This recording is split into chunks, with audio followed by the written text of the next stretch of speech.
अस्सलाम वालेकुम। मैं हूँ वक़ार अहमद। मैं उम्मीद करता हूँ आप सब खैरियत से होंगे। आज की वीडियो का मतन है मगरिबी मुनाफ़िक़त और इस मुनाफ़िक़त का तसलसल मैं जोड़ूँगा इसराइल के साबिक़ा वज़ीर-ए-आज़म मेनाशम बिगिन से। मेनाशम बिगिन एक दहशतगर्द था, जिसने कत्ले-आम करवाए, जिसने कत्ले-आम करे, जिसने बमबारी करी, जिसने फ़लस्तीन में निहत्थे बच्चों को मारा, निहत्थे औरतों को मारा, निहत्थे आदमियों को मारा। इसको दहशतगर्द मैं नहीं बोल रहा, इसको दहशतगर्दी के सबूत और मिसाल ये है कि मगरबी सिक्योरिटी एजेंसियाँ जिनमें बशमूल MI5, CIA, FBI ये तमाम एजेंसियाँ मिनशम बिगिन को जानती थीं, इसको दहशतगर्द करार देती थीं। बरतानिया में इसके खिलाफ अरेस्ट वारंट जारी थे। ये इस मगरबी मुनाफ़िक़त की कहानी है कि जब एक इसराइली दहशतगर्द खड़ा होता है, बमबारी करता है, कत्ले-आम करता है, लेकिन उसको सिर्फ़ वज़ीर-ए-आज़म नहीं बनाया जाता, बल्कि उसको नोबेल पीस प्राइज़ दिया जाता है, उसको आलमी अ, अमन का प्राइज़ दिया जाता है। इससे पहले कि मैं आपको बताऊँ कि इसराइल का ये दहशतगर्द वज़ीर-ए-आज़म मेनाशम बिगिन था कौन? मैं आपको बताना चाहता हूँ इसके कुछ दहशतगर्दी के करतूत, जिसमें शामिल हैं कत्लेआम भी, जिसके अंदर शामिल है बमबारी भी, जिसके अंदर शामिल है टारगेट किलिंग्स भी। जो किस्सा मैं आपको पहले बताना चाहता हूँ, जो मैं आप इस आर्टिकल का मतन है, वो है किंग डेविड होटल की बॉम्बिंग। अब जिनको पता नहीं है, मैं उनको ये बता दूँ कि फ़लस्तीन बनने से पहले, इसराइल बनने से पहले 1946 का ये वाक़या है, जब फ़लस्तीन के ऊपर बरतानवी हुकूमत का राज था और इस हुकूमत का नाम था मैंडेटरी फ़लस्तीन। तो मैंडेटरी फ़लस्तीन की दारुल हुकूमत जेरूसलम में 22 जुलाई 1946 की सुबह में एक चोरी हुआ ट्रक दाखिल होता है। उस ट्रक के अंदर से उतरते हैं 6 दहशतगर्द। 2 दहशतगर्द अपनी बंदूक की नोक पे होटल के काम करने वालों को किचन में बंद कर देते हैं। जो बाकी 4 दहशतगर्द हैं, वो उस चोरी हुए हुए ट्रक से उतारते हैं दूध के चंक्स, मिल्क चंक्स उतारते हैं, होटल की बेसमेंट में लेके जाते हैं, वहाँ पे प्लांट करते हैं इन बमों को, फिर वहाँ से फ़रार होने की कोशिश करते हैं। जब ये दहशतगर्द फ़रार होने की कोशिश करते हैं, तो वहाँ पे जो मिलिट्री पुलिस थी बरतानिया की, उनको रोकती है, एक फायर फाइट स्टार्ट होती है, जिसमें एक दहशतगर्द को हलाक कर दिया जाता है। जबकि जो 5 दहशतगर्द हैं, वो होटल से पैदल भागते हुए 2 गलियाँ आगे फ्रेंच कॉन्सुलेट है, वहाँ पे उन्होंने पहले से एक गाड़ी खड़ी करके रखी हुई थी इस तंज़ीम ने। उस गाड़ी में बैठते हैं और अल-कुद्स से फ़रार हो जाते हैं। उनके फ़रार होने के कुछ 20 मिनट के बाद जो बरतानवी पुलिस थी, उनकी तवज्जो किंग डेविड होटल से हटाने के लिए अ, 2 गलियाँ मज़ीद आगे YMCA की चैरिटी बिल्डिंग पे एक बम से हमला होता है, जहाँ पे जो मिलिट्री पुलिस थी, वो वहाँ पे चली जाती है। तो इस ट्रक के दाखिल होने और इन लोगों के फ़रार होने के कुछ 50 या 51 मिनट के बाद किंग डेविड होटल की बेसमेंट में धमाका होता है, जिससे किंग डेविड होटल की बिल्डिंग धँस जाती है और उसमें हलाक हो जाते हैं 91 लोग और शदीद ज़ख्मी हो जाते हैं 46। ये किंग डेविड होटल की कहानी मिनशम बिगिन की और इरगुन दहशतगर्द तंज़ीम की, जो एक इसराइली दहशतगर्द तंज़ीम है, उनकी दास्तानों में से एक बस ये एक छोटा-सा किस्सा है। ये बात याद रहे कि ये दहशतगर्दी का ही हमला था और मिनशम बिगिन MI5 यानी कि इसराइल यानी कि बरतानिया की जो मिलिट्री पुलिस है, उसको वांटेड था। वो इसको एक दहशतगर्द तस्वुर करते थे। मैं आपको ये भी बताना चाहता हूँ कि MI5 एजेंसी क्या थी? जिनको पता नहीं है, तो अगर आप पाकिस्तान से ताल्लुक़ रखते हैं, तो आपको पता है कि ये हमारी एक सिक्योरिटी एजेंसी है FIA, जिसका काम है पाकिस्तान के अंदर होने वाले तमाम अमूरों पे निगरानी करना। इसी तरह से अमेरिका के अंदर एजेंसी है FBI, इसी तरह कनाडा में एक एजेंसी है रॉयल कैनेडियन माउंटेड पुलिस। इसी तरह बरतानिया की सिक्योरिटी एजेंसी है MI5, जिसकी ज़िम्मेदारी थी कि बरतानवी जितनी भी कॉलोनीज़ हैं और बरतानवी जो मेन लैंड है, उसके अंदर कोई दहशतगर्द हमला ना हो।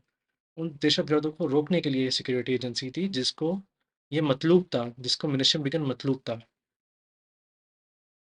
मैंने आपको किंग डेविड होटल की बॉम्बिंग की कहानी तो सुना दी, लेकिन किंग डेविड होटल एक ऐसा टारगेट क्यों था? किंग डेविड होटल की क्या अहमियत थी?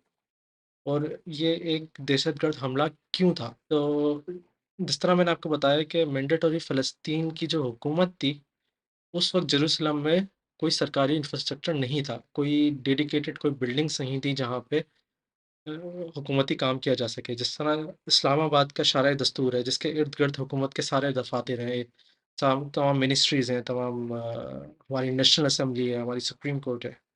इसी तरह फ़लस्तीन की जो हुकूमत चलती थी, वो चलती थी किंग डेविड होटल से, क्योंकि बरतानवी हुकूमत ने और बरतानवी फ़ौज ने किंग डेविड होटल के 6 में से 5 फ्लोर किराए पे लिए हुए थे। तो किंग डेविड होटल एक तरह से सियासी और मुआशी और सोशल एक हब था।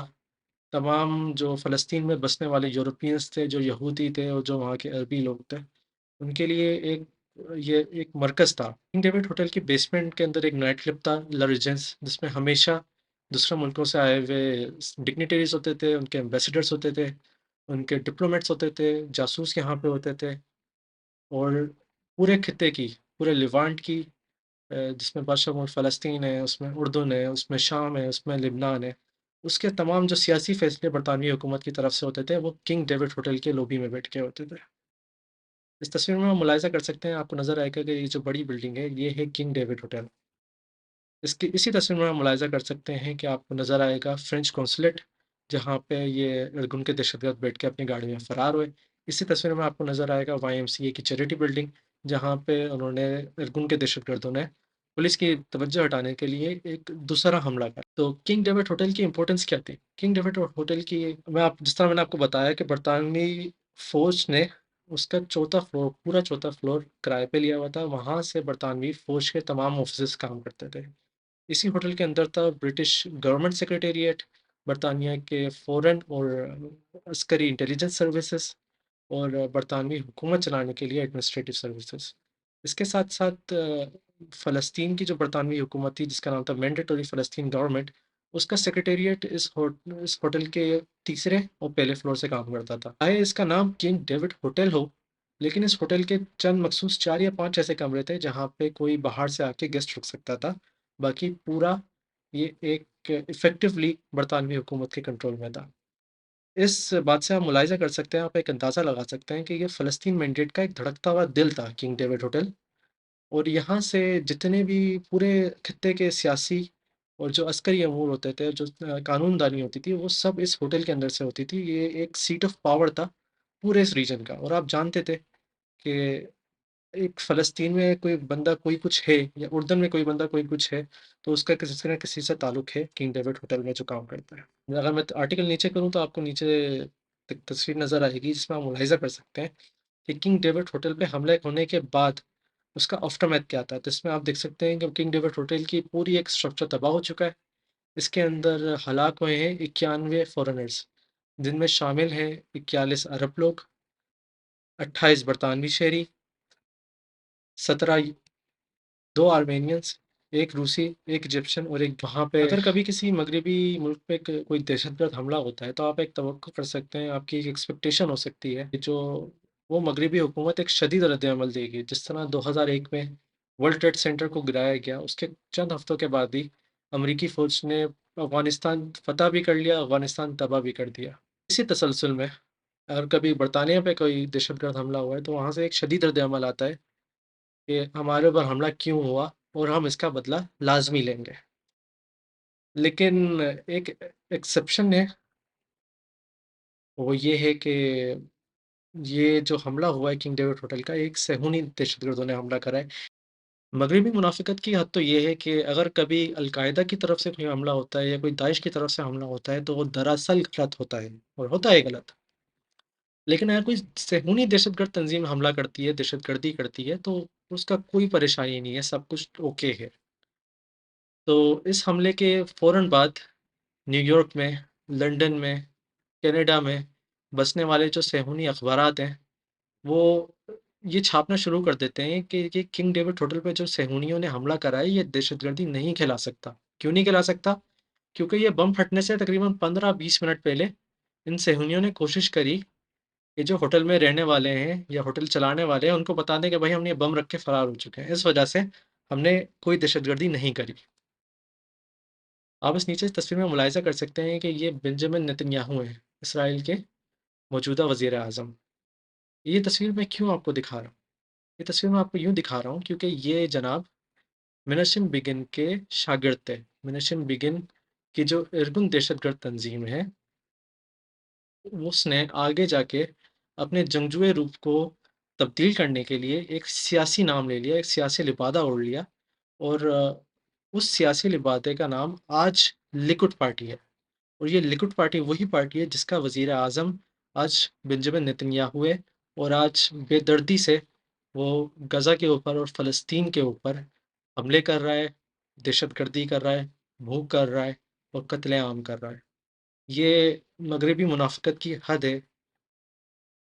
एक अजीब लग्ज़री है, एक अजीब मंतक है, जिसको शायद इससे आगे मैं बयान करने के मेरे पास लफ़्ज़ नहीं है। सेहूनी अखबार दुनिया भर के ये फ़ौरन छापने लगे कि हमने दहशतगर्दी नहीं करी और इनके क्या दलाइल थे।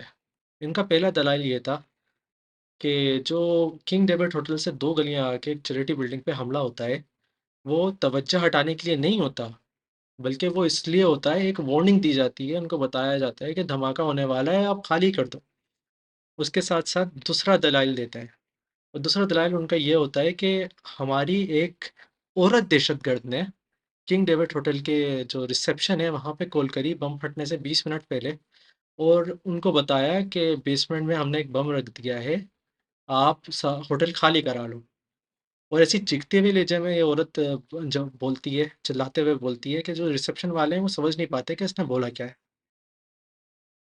अब ये रोज़-रोज़ का वाक़या तो है नहीं कि कोई दहशतगर्द अंदर घुसेगा, बम रखेगा और फ़रार हो जाएगा।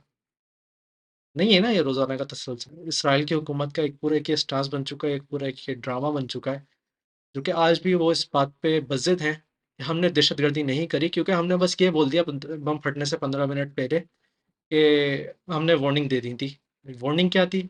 वार्निंग ये थी कि एक और बम होता है मतलब कि एक और धमाका करते हैं, एक और दहशतगर्दी का हमला करते हैं और एक चीखती हुई, चिल्लाते हुए कॉल मौसूल होती है होटल के रिसेप्शन स्टाफ से। पहले कि मैं कहानी आगे बढ़ाऊँ, मैं एक छोटा-सा साइड नोटेशन देना चाहता हूँ इन इज़राइली प्रोफ़ेसर्स को, इज़राइली एकेडेमिया को, जो पूरी किताबें छापते हैं और उन किताबों का मतन होता है, वो बताते हैं कि मुसलमानों की जो औरतें हैं वो भी दहशतगर्दी में मुलव्वस हैं और जो मुसलमान हैं, वो अपनी औरतों को दहशतगर्दी करवा रहे हैं। ऐसी कई सारी किताबें शाये हुई हैं, उनमें से एक है प्रोफ़ेसर मिस अनत बरको की, जो कि एक इज़राइली आलिमा हैं। उन्होंने एक किताब लिखी स्मार्ट बॉम्ब, उसमें उन्होंने पूरा एक हिस्ट्री दी, मुसलमान औरतें किस तरह से दहशतगर्दी में मुलव्वस हैं। देखिए, उनकी किताब में जो मैं पूरी पढ़ चुका हूँ, 1 सेकंड के लिए भी, 1 लफ्ज़ के लिए भी ये ज़िक्र नहीं था कि जो सेहूनी औरतें थीं, जो इसराइल की अपनी औरतें थीं, वो दहशतगर्दी के हमलों में किस तरह से मुलव्वस थीं, इसके बारे में उन्होंने कभी नहीं लिखा।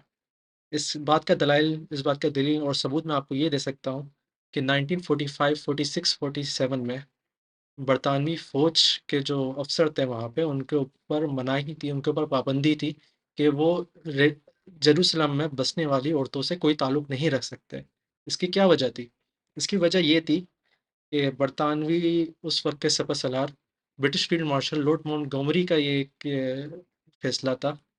उस वक़्त की बरतानवी जो मिलिट्री इंटेलिजेंस थी, उन्होंने बोला था कि ये सेहूनी औरतें, जो ये इसराइली औरतें हैं, ये दहशतगर्दी के तंज़ीमों में मुलव्वस हैं और इनसे ताल्लुकात हम नहीं रख सकते और अपने फ़ौजियों को रखने नहीं दे सकते। अब आप इस बात पे हँसें या इस बात पे रोएँ। इसके बाद एक नई कंट्रोवर्सी स्टार्ट होती है।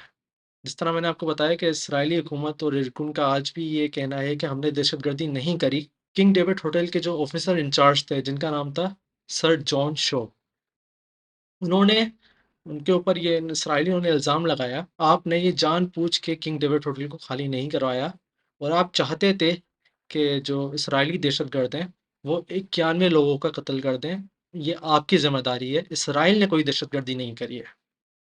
यानी कि जिसके ऊपर हमला किया है, उसके ऊपर ही उन्होंने ब्लेम कर दिया कि ये गलती हमारी नहीं है, ये गलती तुम्हारी है। अब इस मंतक को, इस अजीब लीप ऑफ लॉजिक को बढ़ाते हुए, जो सेहूनी मीडिया है दुनिया भर का, न्यूयॉर्क में और लंदन में, वो मिस्टर शो की ज़ात पे, उनकी ज़ातियात पे, उनके ख़ानदान पे कीचड़ उछालना शुरू कर देता है।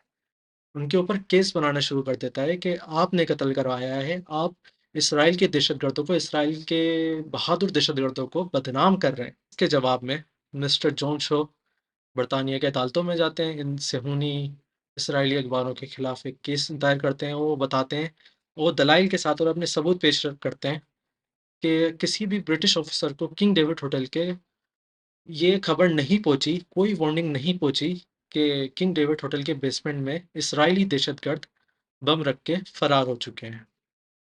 मिस्टर जोन शो के साथ-साथ बहुत सारे ऐसे काम करने वाले और थे British officers king David hotel के, जिनके ज़ातियात पे इरगुन ने हमला करा, इसराइली दहशतगर्दों ने हमला करा। इस तरह मैंने आपको बताया है कि सर जॉन शो के ऊपर उन्होंने जो इसराइली दहशतगर्दों ने इल्ज़ाम लगाने की कोशिश करी कि अलबत्ता बम हमने रखा लेकिन गलती आपकी। जॉन शो ने हिम्मत करी कि वो इसराइलियों के खिलाफ बोलें, वो सेहूनियों के खिलाफ बोलें, तो उनको उसकी सज़ा लाज़मी मिली। जब उनकी पोस्टिंग फ़लस्तीन से चेंज करके एक दूसरे मुल्क ट्रिनिडेड एंड टोबैगो में कर दी गई, वहाँ पे उनको एक मौसूल हुआ, इरगुन की तरफ से भेजा हुआ पार्सल। उस पार्सल के अंदर था एक बम, जिसकी वजह से उनकी जान नहीं गई, उनको बाल-बाल बच गए। मैं आपको ये बताता चलूँ कि जिस तरह से ये सर जॉन शो को कत्ल करने का ये एक मुनज़्ज़म उनका एक ऑपरेशन था, उसी तरह उसी तसलसल में आज भी इसराइल इम्punity से, कंप्लीट मगरबी सपोर्ट से, कंप्लीट मगरबी मुनाफ़िकत में, वो दूसरे मुल्कों के ऑफ़िसर्स को दूसरे मुल्कों की ज़मीनों में एयर स्ट्राइक से, आर्टिलरी से, असैसिनेशन से, टारगेट किलिंग से कत्ल करते हुए आ रहा है। मैं आपको चंद एग्ज़ाम्पल दूँ। कुछ अरसे पहले की ये बात है कि 2024 में इस्माइल हानिये को, जो जिनका ताल्लुक फ़लस्तीन से था, उनको तेहरान में कत्ल कर दिया जाता है। इसी तरह 2020 में शहीद कर दिया जाता है। इसी तरह से 2020 में कासिम सुलेमानी, जिनका ताल्लुक ईरान से था, उनको इराक में शहीद कर दिया जाता है। इसी तरह मोहम्मद रज़ा ज़ाहिदी, जिनका ताल्लुक ईरान से था, उनको सीरिया में 2024 में शहीद कर दिया जाता है। मिस्टर इमाद मुगनी है, जिनका ताल्लुक था लिबनान से, उनको सीरिया में 2008 में कत्ल कर दिया जाता है। फिर आप आ जाएँ खलील इब्राहिम अल वज़ीर पे, जिनका ताल्लुक फ़लस्तीन से था, उनको 1988 में शहीद कर दिया जाता है। उसके बाद महमूद अल-मबू हैं, उनका ताल्लुक फ़लस्तीन से था, उनको दुबई में 2010 में कत्ल कर दिया जाता है। ये इसराइल की हुकूमत, ये इसराइल के दहशतगर्द एक तसलसल से है, चाहे वो 1946 से हो, या वो 2024 हो, 1988 हो, या 2020 हो। मुकम्मल मगरबी मुनाफ़िकत में और मुकम्मल मगरबी सपोर्ट में वो कत्ले-आम करते हुए आ रहा है, जो मुसलमान ऑफ़िसर्स हैं उनको शहीद करते हुए आ रहा है, और इसके बदले में उनको कभी उनके खिलाफ़ कोई केस नहीं बनता। अपनी 1946 से चलते हुए ये मंतक को बरकरार रखते हुए इसराइल ने 2006 में, यानी कि इस वाक़ये के 60 साल के बाद, जब लिबनान में दूसरी जंग छिड़ी हुई थी, उस वक़्त किंग डेविड होटल में एक सलामी का एक चबूतरा वो लगाते हैं, एक कमेमोरेटिव एक प्लेक लगाते हैं, जिसमें वो लिखते हैं कि इस जगह पे थे किंग डेविड होटल, जिसके अंदर काम करती थी बरतानवी फ़ौज, बरतानवी हुकूमत, फ़लस्तीन की हुकूमत, और जो निहत्ते वहाँ पे रहने वाले थे। उन सब को इरगुन ने मारा, लेकिन हमारी ज़िम्मेदारी नहीं थी, क्योंकि बरतानवी जो ऑफ़िसर्स हैं, उन्होंने होटल जानबूझ के खाली नहीं करवाया। दोबारा से इनकी एक ये मंतक शुरू हुई, जो मंतक चलती भी आ रही है कि हमने दहशतगर्दी नहीं करी। तो इसके जवाब में एक बरतानवी ऐवान के अंदर एक वलवला सा उठता है। इस चबूतरे लगाने की वजह से, इस प्लेक को लगाने की वजह से एक ववेला उठता है कि हमारे खिलाफ बरतानिया की हुकूमत के खिलाफ एक हमला करती है एक दहशतगर्द तंजीम, एक दहशतगर्द हुकूमत, और आज वो सेलिब्रेट कर रही है इस बात को, तो हम किस तरह ये कबूल कर लें, किस तरह ये एक्सेप्ट कर लें? कम से कम ये सोच थी, ये ब्रिटिश पार्लियामेंट में 24 जुलाई 2006 में सुबह के वक़्त बिल शाये होता है। बिल शाये करने वाले हैं मिस्टर क्रिस्पिन ब्लंट, जिनका ताल्लुक था बरतानिया की कंज़र्वेटिव पार्टी से। ये बिल है ईडीएम 2624, जिसमें साफ तौर पे लिखा जाता है कि हम ये नहीं समझते कि एक दहशतगर्दी के हमले को करना चाहिए। इस बिल पे ऐवान वोटिंग करता है, और ये 646 अरकान का ऐवान होता है, जिसमें सिर्फ़ और सिर्फ़ 64 खड़े होके ये बोलते हैं कि इरगुन का जो ये दहशतगर्दी का हमला था, ये गलत था और इसको कमेमोरेट नहीं करना चाहिए। यानी कि 90% जो ऐवान है, वो खामोश रहा। उनकी हिम्मत नहीं हुई कि वो इसराइल के खिलाफ़ या अपने सेहूनी मास्टर्स के खिलाफ़ कुछ बोल सकें। इनके इसराइलियों की और इन सेहूनियों की एक एब्सोल्यूट पावर की एक प्रोजेक्शन ये है कि बरतानवी हुकूमत पे, बरतानवी फ़ौज पे, फ़लस्तीन की हुकूमत पे, उन निहत्थे लोगों को कत्ले-आम करने और बम से उड़ाने के बावजूद MI5 के अरेस्ट वारंट होने के बावजूद मेनाशम बिगिन को बरतानिया में आने की इजाज़त मिल जाती है 1972 में, यानी कि उस वक़्त वो वज़ीर-ए-आज़म नहीं था, वो बस एक इसराइल का सियासतदान था। उसको फिर भी एक आने की इजाज़त मिल जाती है। एक एक अजीब एक लग्ज़री है, इससे आगे नहीं बोल सकते आप कुछ। अब तक मैंने आपको बताया है किंग डेविड होटल के बारे में, लेकिन मिनशम बिगिन कौन था? अब मैं आपको ये बताता हूँ। मिनशम बिगिन एक रवायती तसलसल है कि जो यहूदी अब आज इसराइल में बसे हुए हैं, उनका इस फ़लस्तीन की ज़मीन से कोई खूनी ताल्लुक नहीं है। ये सब यूरोप से भागे हुए लोग हैं, ये सब ईस्टर्न यूरोप के भागे हुए लोग हैं। तो इसी तरह से मिनेशिम बिगिन की जो शुरुआत है वो हुई थी बेलारूसिया में, ईस्टर्न यूरोप में। उसने अपनी तालीम हासिल करी पोलैंड के दारुल-हुकूमत वारसो में। और वहाँ पे उसने सेहूनी दहशतगर्द तंज़ीम बितार को जॉइन कर लिया। ये वो दहशतगर्द तंज़ीम थी जिसको रूस की हुकूमत बोलती थी कि ये दहशतगर्द हैं और हम इनको बर्दाश्त नहीं करेंगे। तो इन्हीं लैटविया में दहशतगर्द हमले करने की वजह से मिनेशिम बिगिन को उस वक़्त रूस की पुलिस अरेस्ट कर लेती है। और जिस तरह आप इस तस्वीर में मुलाहिज़ा कर सकते हैं, ये 1940 की तस्वीर है, जब ये सोवियत सीक्रेट पुलिस एनकेवीडी की हिरासत में था। इसको सज़ा होती है 8 साल की इसके दहशतगर्द हमलों पे। लेकिन उस वक़्त की पोलैंड की हुकूमत इसको बाज़ियाब करा लेती है, इसको फ़रार करवा देती है, पोलिश सोवियत सिकोर्स्की-मियोस्की एग्रीमेंट के तहत। तो ये जो दहशतगर्द है मिनेशिम बिगिन, ये दाखिल हो जाता है फ़लस्तीन के अंदर 1941 में। और वहाँ पे ये जॉइन करता है इरगुन, जो कि एक दहशतगर्द तंज़ीम है। लेकिन ये सिर्फ़ और सिर्फ़ एक दहशतगर्द तंज़ीम नहीं है इसराइल की, बल्कि 3 दहशतगर्द तंज़ीमें थीं उस वक़्त। बाकी उसके अलावा छोटे-मोटे गैंग्स बहुत सारे थे, हज़ारों थे। लेकिन जो 3 जो मुनज़्ज़म बड़ी तंज़ीमें थीं इनकी दहशतगर्दी की, वो थी एक इरगुन, एक थी लेही और एक थी हैगना। तो मिनेशिम बिगिन जो है ये इरगुन तंज़ीम को जॉइन कर लेता है, जिसके ऊपर इल्ज़ाम था कि वो पिछले कई सालों से फ़लस्तीन के अंदर कत्लेआम करती आ रही है। वहाँ के जो अरबी मुसलमान हैं, जो अरबी ईसाई हैं, उनको घरों से निकालने की कोशिश कर रही है, उनका कत्लेआम कर रही है, बमों में मुलव्वस है। इन लोगों की जो इरगुन की दहशतगर्दों की कहानियाँ हैं, वो इतनी तवील हैं कि उनको एक वीडियो में नहीं लाया जा सकता। इसके बाद मैं इसी वीडियो के डिस्क्रिप्शन में एक लिंक और शेयर करूँगा अपनी अगली वीडियो की, जिसमें मैं आपको बताऊँगा कि देर यासीन के गांव में किस तरह से मिनशम बिगिन ने और दूसरी जो इसराइल की दहशतगर्द तंजीमें थीं, उन्होंने किस तरह से कत्लेआम करा, निहत्थे बच्चों को मारा, निहत्थे आदमियों को मारा, निहत्थे औरतों को मारा भी, निहत्थे औरतों के साथ ज़्यादती भी करी गली गलियों में। तो जिस तरह मैं आपको बताते आ रहा हूँ मिनशम बिगिन की, तो मिनशम बिगिन इरगुन को ज्वाइन कर लेता है 1941 में, और तकरीबन 1946 तक वो इसका लीडर बन जाता है, इनका सरबरा बन जाता है। ये हमला करने के 2 साल के बाद, यानी कि 1948 में, मिनशम बिगिन अपनी सियासी तंज़ीम स्टार्ट करता है जिसका नाम होता है हिरुत पार्टी। और हिरुत पार्टी का एक तसलसल चलता हुआ आ रहा है, एक इवोल्यूशन का, एक नाम चेंज करने का, कि अगर उसके रूट्स को अगर आप ट्रेस करो, तो आपको पता चलेगा कि आज उस वक़्त की हिरुत पार्टी आज की लिकुड पार्टी है। लिकुड पार्टी, जिस तरह मैंने आपको बताया, मौजूदा इसराइल की हुकूमत को चलाने वाली बेंजामिन नेतन्याहू की पार्टी है। यानी कि बेंजामिन नेतन्याहू का एक डायरेक्ट ताल्लुक है इसराइल की अपनी दहशतगर्द तंज़ीमों से। तो अगर आप ट्विटर पे या कहीं भी इंटरनेट पे आप बेपनाह बेतहाशा वीडियोस देखते हैं कि किस तरह से गज़ा के लोगों को, फ़लस्तीन के लोगों का कत्लेआम किया जा रहा है, और मगरिबी मीडिया, मगरिबी दुनिया मुकम्मल तौर पे खामोश है इस पूरे मामले में, बल्कि वो सपोर्ट कर रही है इसराइल का।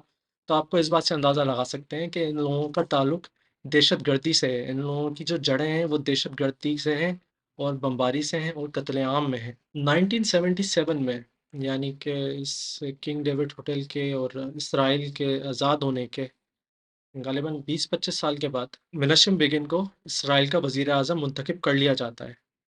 यानी कि जमहूरी प्रोसेस के थ्रू इसराइल में बसने वाले जो सेहूनी हैं, वो जो दहशतगर्द हैं, वो ओवरवेलमिंगली इसकी हिज़्ब पार्टी को वोट देते हैं और इसको वज़ीर आज़म बना देते हैं। और मगरिबी मुनाफ़िक़त की अगली मिसाल मैं आपको ये दे सकता हूँ कि 1979 में, यानी कि वज़ीर आज़म बनने के 2 साल के बाद, वो इस बात के पेश नज़र कि इसने किंग डेविड होटल में कितने लोगों को मारा, देर यासीन में तकरीबन 600-700 लोगों का इसने कत्लेआम करा, तो इसको मगरिबी जो दुनिया है, अपने पूरी मुनाफ़िकत के तहत, अपने बेशर्म मुनाफ़िकत के तहत, इसको नोबेल पीस प्राइज़ से नवाज़ देती है। यानी कि आलमी अमन का जो तमगा है, उसको दे देती हैं। इसको देने की एक वजह होती है, इसके देने की वजह ये होती है कि 1979 में 1978 और 79 में मेनेशम बिगिन बात करता है इसराइल की सॉरी मिस्र के सदर अनवर सादत से, और वो इस बात का नतीजा जिसको आज बोला जाता है कैंप डेविड अकॉर्ड्स, जो कि यूएस में मेरीलैंड स्टेट में मीटिंग्स होती हैं मेनेशम बिगिन की और अनवर सादत की। तो इस्राएली फ़ौज सिनाई पेनिनसुला को खाली कर देती है, जिस पे उसने गैरकानूनी कब्ज़ा करा हुआ था। उसके बदले में जो मिस्री जो फ़ौज है, वो इसराइल का जो पानी का रास्ता रोका हुआ था, उसको खोल देती है। इसके बदले में अमन लाने के बदले में मिनेशम बिगिन को नोबेल पीस प्राइज़ दे दिया जाता है, यानी कि एक दहशतगर्द जो कि कत्ले-आम में भी मुलव्वस है, उसको पीस प्राइज़ दे दिया जाता है। अमूमन तौर पे आप देखते हैं कि जो नोबेल पीस प्राइज़ विनर्स होते हैं, उनका एक कंट्रीब्यूशन होता है दुनिया में। चाहे वो दुनिया की सियासत हो, चाहे वो दुनिया का कानून हो, चाहे वो दुनिया के स्पोर्ट्स हों। तो ये नोबेल जो विनर्स होते हैं, उनका एक ट्रेडमार्क, एक हॉलमार्क, एक कंट्रीब्यूशन होता है कि उन्होंने दुनिया को किस तरह से बेहतर करा। तो मगरिबी दुनिया ने अपनी मुनाफ़िकत दिखाते हुए मिनेशम बिगिन को एक नोबेल पीस प्राइज़ दे तो दिया, लेकिन उसके बाद में जो मगरिबी यूनिवर्सिटीज़ हैं, जो रिसर्च होती है, वो रिसर्च करते हैं इस पे और बताते हैं कि ये जो किंग डेविड होटल का जो हमला है, ये एक मुनफ़रिद किस्म का हमला है। इससे पहले कभी किसी दहशतगर्द तंज़ीम ने इस मुनज़्ज़म तरीके से बारूदी मवाद का इस्तेमाल करते हुए कभी दहशतगर्दी के हमले नहीं करे। यानी कि इसराइल का जो एक हॉलमार्क एक कंट्रीब्यूशन है दुनिया के अंदर, वो ये है कि उन्होंने ये सिखाया है आने वाली दहशतगर्द तंज़ीमों में, चाहे वो इसराइल की अपनी तंज़ीमें हों, चाहे वो अफ़गानिस्तान की तंज़ीमें हों या चाहे वो कहीं और की तंज़ीमें हों, उन्होंने सिखाया है कि करते किस तरह हैं हम दहशतगर्द हमले। इस जो पूरे आर्टिकल का मतन था वो ये था कि अगर आप एक सेहूनी हैं, अगर आप एक इसराइल से ताल्लुक़ है, तो आपके ऊपर इंसनाते दहशतगर्दी के कानून, आपके ऊपर दुनिया के कानून लागू नहीं होते। एक सेहूनी और एक इसराइली चाहे तो पूरी-पूरी बमबारी करके पूरे शहर तबाह कर सकता है। काम करने वाले पुलिस अफ़सर्स को, फ़ौजी अफ़सर्स को, निहत्तों को मार सकता है, कत्ले-आम कर सकता है। ये सब कुछ करने के बावजूद अगर वो एक इसराइली बंदा है, वो जाता है अमेरिका के अंदर, तो अमेरिकी कांग्रेस उसके लिए खड़े होके तालियाँ बजाएगी। चाहे वो 1978 में हो, जिस तरह मिनेशम बिगिन के लिए अमेरिकी कांग्रेस ने खड़े होके तालियाँ बजाई, या फिर 2024 में बेंजामिन नेतन्याहू के अमेरिका के ऐवान में उसने जाके दी और ऐवान में एक तालियाँ गूंज उठी कि ये जो इस्राएली दहशतगर्द है और ये जो मुसलमानों का कत्लेआम कर रहा है, ये कितना दिलेर बंदा है, ये कितना कितना ज़बरदस्त बंदा है। और आज आप किसी किसी मगरबी सोर्स से पूछेंगे कि भाई तुम बताओ तो सही कि मिनेशम बिगिन और ये इरगुन थे कौन? तो एक बड़ा मज़ाहिया सा जवाब आता है, वो ये बोलते हैं कि ये दहशतगर्द नहीं थे, ये जंगजू थे, ये आज़ादी परस्त थे, ये आज़ादी के लिए लड़ रहे थे। तो इनको दहशतगर्द ना बोलो, इनको दहशतगर्द बोलना मतलब कि आप यहूदियों को बुरा बोल रहे हो। मैं नहीं समझता कि यहूदी दहशतगर्द होते हैं, लेकिन मैं ये ज़रूर समझता हूँ कि सेहूनी जो हैं दहशतगर्द होते हैं। इसी तसलसल में अगर आप इन मगरबी सोर्सेज़ की डेफ़िनिशन को लें और आप इसी डेफ़िनेशन से आप कोशिश करें कि आप हमास को बोलें कि हमास क्या है? तो हमास भी तो भाई यही है। हमास भी तो आज़ादी पसंद है। हमास भी तो लड़ रहा है अपनी आज़ादी के लिए। हमास भी तो हमले कर रहा है, जिस तरह से किंग डेविड होटल में हमले किए गए। तो सामने वाला जो इसराइली है वो दहशतगर्दी करता है तो ठीक है। अगर मुसलमान है, अगर वो अपने हक़ के लिए लड़ रहा है, तो वो दहशतगर्द है। इस आर्टिकल को जब मैंने लिखा था तो मैंने एक अर्ली रिव्यूज़ के लिए मैंने दिया था कुछ एक्टिविस्ट को। उनमें से एक ने बड़ा दिलचस्प मुझे कमेंट दिया था। उन्होंने मुझे बताया कि अगर इस किंग डेविड होटल की जगह में जो हमला हुआ है, ये हमला करने वाली एक इसराइली दहशतगर्द तंज़ीम थी। अगर ये इरगुन नहीं होती, अगर ये कोई और फॉर एग्ज़ाम्पल अब कोई अपने आप को मुसलमान कहने वाली ये दहशतगर्द तंज़ीम होती, तो इस पूरे वाक़ये के ऊपर थ्रिलर मूवीज़ बन चुकी होती, इस वाक़ये के ऊपर पूरे-पूरे ड्रामे बन चुके होते और ये दिखाया जाता कि मुसलमान कितना बुरा है। लेकिन चूँकि अभी ये इसराइल की दहशतगर्दी थी, तो इसके खिलाफ कोई कुछ नहीं बोलेगा। तो ये मेरी कहानी थी, जो मैंने आपसे शेयर करी मिनेशिम बिगिन की, किंग डेविड होटल की। किस तरह से मिनेशिम बिगिन को नोबेल पीस प्राइज़ दिया गया और ये बेंजामिन नेतन्याहू जो कि इसराइल का मौजूदा वज़ीर-ए-आज़म है, उसका सियासी जो जड़ है, जो रूट्स हैं उसके सियासत के, वो मिनेशिम बिगिन से ही हैं। वो मिनेशन बेगन का शागिर्द था और जिस तरह से मिनेशन बेगन ने दहशतगर्दी फैलाई, बमबारी करी और कत्लेआम करा, बिल्कुल उसी तसलसल में बेंजामिन नेतन्याहू आज भी गज़ा के अंदर हमले करते हुए आ रहा है। मेरी वीडियो सुनने का बहुत-बहुत शुक्रिया। आने वाली वीडियो में मैं आपको बताऊँगा और एक सहाफ़ती मैंने एक रिपोर्ट लिखी है, देर यासीन में होने वाले कत्ले-आम के बारे में। यानी कि एक देर यासीन एक गाँव था जेरूसलम के बाहर, और वहाँ पे इन इरगुन के दहशतगर्दों ने और लेही के दहशतगर्दों ने और हेगना के दहशतगर्दों ने, यानी कि इसराइल की 3 बड़ी दहशतगर्द तंजीमों ने किस तरह एक मुनज़्ज़म तरीके से हमला करा और एक मुकम्मल निहत्थे लोगों को कत्लेआम करा। और किस तरह से कत्लेआम तो कर दिया, चलो कत्लेआम भी बर्दाश्त हो जाता है, लेकिन कत्लेआम करने के बाद उनकी अभी भी ये हिम्मत होती है कि वो बोलते हैं कि हमने कत्लेआम नहीं करा, बल्कि जो उनके पास सबूत हैं, जो सबूत जमा हो चुके हैं, उन सबूत को चेंज करके, उसको तोड़-मरोड़ के एक अजीब-सी एक मंतकिया एक स्टेटमेंट, एक पॉलिसी लेकर आते हैं, इसमें बोलते हैं कि हमने हमने तो कत्लेआम करा ही नहीं है। अगर आपको मेरी ये वीडियो पसंद आई और आप मेरी अगली वीडियो से को सुनना चाहते हैं, तो काइंडली आप मुझे सब्सक्राइब करें और बेल आइकन पे क्लिक करें। बहुत-बहुत शुक्रिया। अल्लाह हाफ़िज़।